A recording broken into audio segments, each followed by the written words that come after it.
Welcome back to Your Win-Win Teacher Business. In episode 20, we're talking about the ongoing maintenance tasks and system resets that are a completely normal part of running a teacher business. You're listening to Your Win-Win Teacher Business, a podcast for teacher authors who want to make a big impact in the world for teachers and students and have fun doing it. I'm your host, Janice Cook, here with a pep talk to start your week off strong. Some seasons of running a business feel hard and sticky, but it shouldn't feel like that all the time. Let's make your business a win-win together.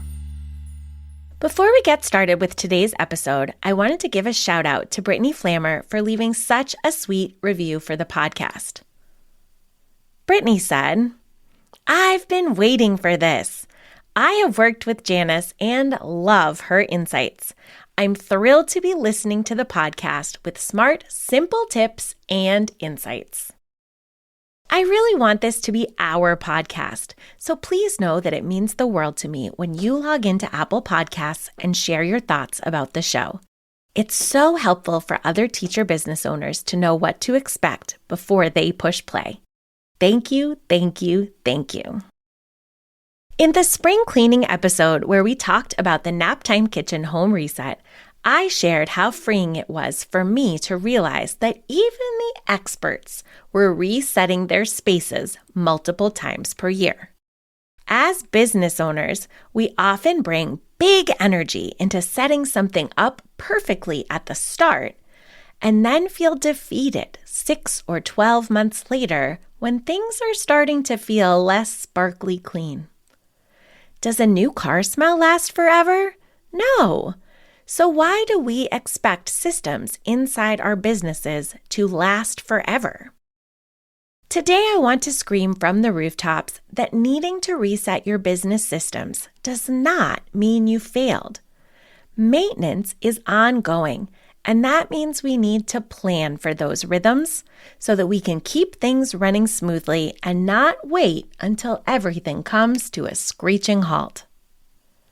So when will we do this maintenance? Well, when you build a new system, it would be a great idea to just go ahead and set a calendar alert to check on it in 90 days. If you have a copy of my course, you might use it as a reference to optimize projects you already have inside your workspace and get curious if any new projects might feel supportive to add into the mix. If I had set up your system for you, you might prefer to make a punch list of what isn't working and get on my strategy call calendar to see if we can clean it up and optimize it to work well for your needs in the upcoming season. If major changes have taken place in your business and your project management tool feels long overdue for a tune-up, we might need to schedule a VIP week to get the optimizations done top to bottom across your entire business. But no matter what you decide is the right action plan, you'll appreciate having a recurring reminder on your calendar to reflect on your systems and see what small tweaks could save you a lot of headache and frustration. And please know that quarterly reminders don't have to start neatly at the start of a quarter. You can start one today. For my virtual support business, I clear time during Q4 each year to look at what I'll be offering for the upcoming calendar year, reset testimonials on my website, revise sales pages, clean up the back end of my client management system. And I love doing these types of maintenance tasks during Q4 because everyone is distracted during the holidays. I feel like I can do this type of cozy cleanup with minimal impact to others.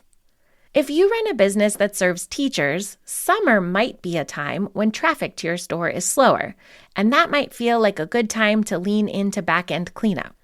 Some TPT sellers prefer to take a clean sweep in October once they've survived back to school season and when they are feeling crystal clear on what they want to accomplish and deliver during that school year.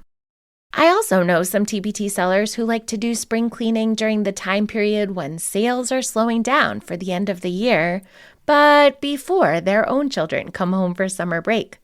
they often have a focused sprint of energy where they get all the things in place for their own back-to-school efforts, and optimizing everything feels aligned for them during the spring season.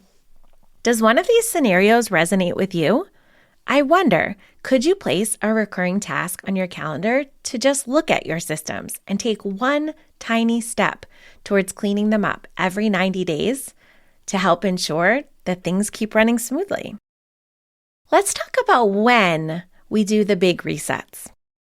Ideal planned timing can go a long way towards preventing a major issue, but there may come a time when you find yourself in a sticky situation despite your best efforts. Sometimes business growth happens explosively, and rarely does it warn us in advance. Sometimes tech tools change and we have to adapt quickly.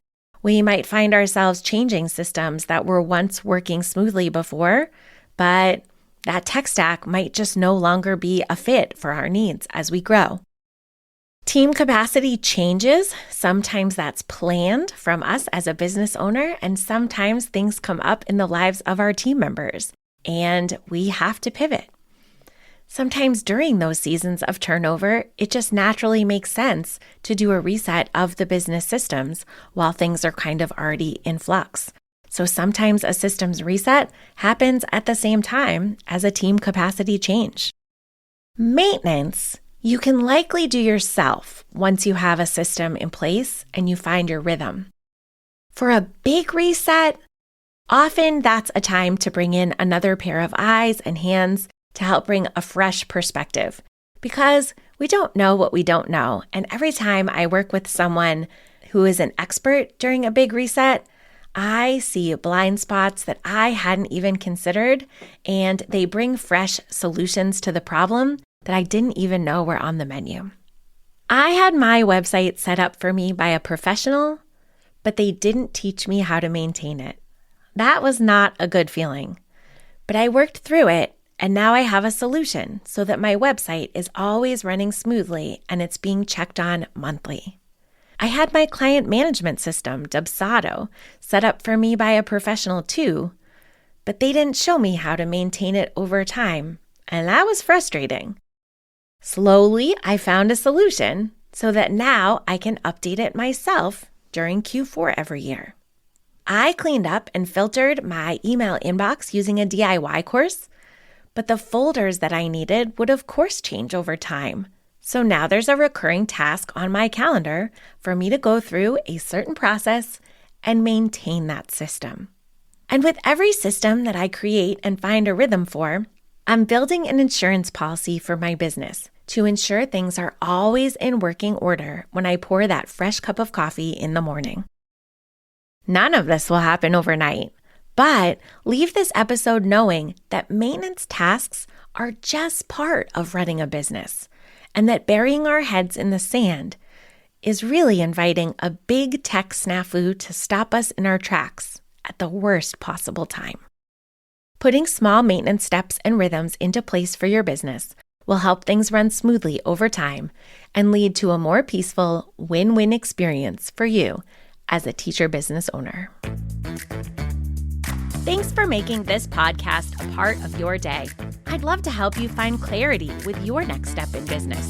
Go to cookfamilyresources.com/hiring-guide. I'll also leave that link in the show notes for you. This guide is packed with good news for those days when you feel like you can't possibly do it all. It might be time for you to invest in paid support, but the truth is there are a lot of free steps to explore first. After you dive into that guide, I'll be in your inbox every Monday morning with more actionable tips to help you enjoy running your business again. See you in the next episode.